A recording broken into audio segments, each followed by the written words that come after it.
Porsha Williams, Simon Goubadia. Husband and wife, honey. You know, a lot of people know they're going through a turbulent divorce right now. A lot of people thought that the divorce was over with, but the divorce still isn't over. And, you know, Porsha spoke out this weekend. She was at like a Bravo con thing. You know, Bravo had their annual cantata, and Porsha was saying some things. And a lot of people saying, you know, it's beautiful. She loved her husband, but here's some of the stuff she had to say. My divorce from Simon, I haven't dealt with the emotional part yet. I've had to deal with logistics. I was smart enough to do a prenup to do it the right way. I had to be more responsible this go round because I have a child. In my relationship with Simon, I felt that if I had him by my side, we could conquer anything. However, I started just realizing a lot of different things that turned out to be untruths. Yeah, so Porsha said those things. You know, like what? Yeah, well, some things that's untrue. Well, Simon, y'all, honey, you know, they're saying Simon, you know, he likes to come on social media and, you know, say what he has to say. Well, it's been reported, y'all, that Simon, Porsha, you know, she dragged Simon, you know, online about erectile dysfunction. And they say now he's dragging her baby to court with an alleged limp libel lawsuit. Now, they're saying regardless of what the Real Housewives now to return a claim, they're saying about her ex, Simon is a man of his words, Rickey, about coming for her in court. Now, they're saying that the acrimonious exes have taken their drama, their divorce drama at least, to social media, throwing shade about Porsha's mediocre mind and where the Simon has a deportation situation. But they're saying, however, Simon says that she took it, y'all, too far with that ED allegation, and he's standing on business about her defamation, you know, her defamatory statement.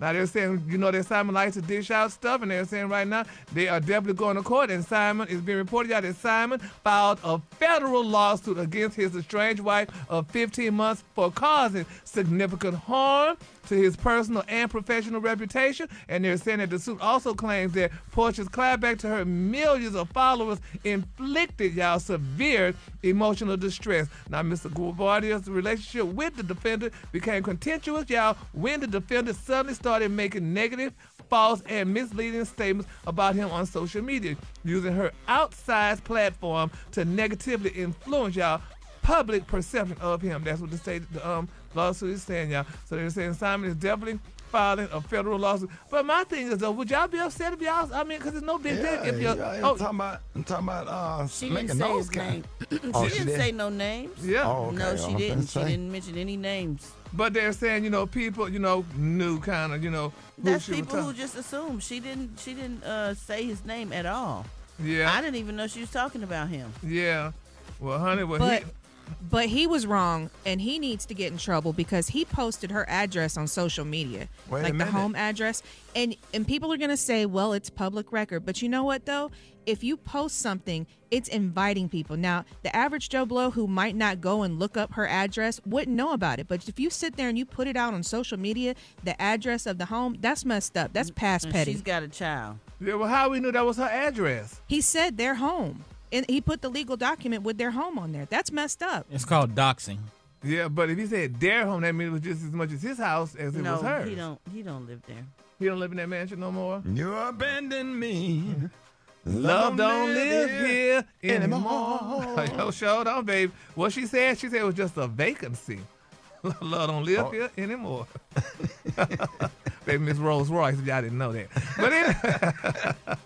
But I mean, you know, it's a sad situation. I mean, it's amazing how people could be in love today and don't like each other tomorrow. I don't understand y'all people. Oh, yeah. Everything is good until it's not. And I guess so, and there you have it, though. So we're going to follow this story, y'all, and keep all parties dipped up in prayer because prayer is definitely the key. And while we're praying, y'all, let's continue to pray, y'all, for Bishop T.D. Jakes, the founding pastor of the Potter's House in Dallas, Texas, which is being reported, y'all, that he suffered a health incident on stage during a sermon on yesterday. Now, they're saying at the end of an hour-long sermon, they're saying the exhausted bishop told his parishioners, I still love to preach. I ain't tired of preaching. He said, I love you. And he told the crowd as they applauded, now, Lord, let the words in my mouth and the meditation in my heart be acceptable in thy sight. Oh, Lord, my strength, my redeemer, let them go in peace, he said, y'all, before dropping his mic. So we're going to continue, y'all, to lift the bishop up. That was real scary. Yeah. And it was sad to watch. It was scary. My heart was racing, and I just hope, and I'm glad that he's okay. I think his daughter and her husband made a public statement, and we just glad that he's okay. We just glad that he's okay, period. We've been praying, and everybody was praying. Because at the end of the day, regardless of what people say or whatever, everybody had been touched by Bishop Jakes in that word and or one of the songs from the Potter's House Mass Choir. We still play stuff from their album and stuff. So we just keep them lifted up in prayer. Exactly. So, all right, the color of the day is one of my favorite colors, y'all. My color of the day is winterberry. On the high end, you say winterberry, and on the low end, you say beautiful white. That's your color for today. That's a beautiful color, Gary. Beautiful. We just thank God for you, and we thank God for your life, and we just pour many blessings upon you. We hope that your family is happy and healthy, and we just thank God. Thank you. For you. Thank you for joining us this morning, y'all. Give it up for Gary with the T.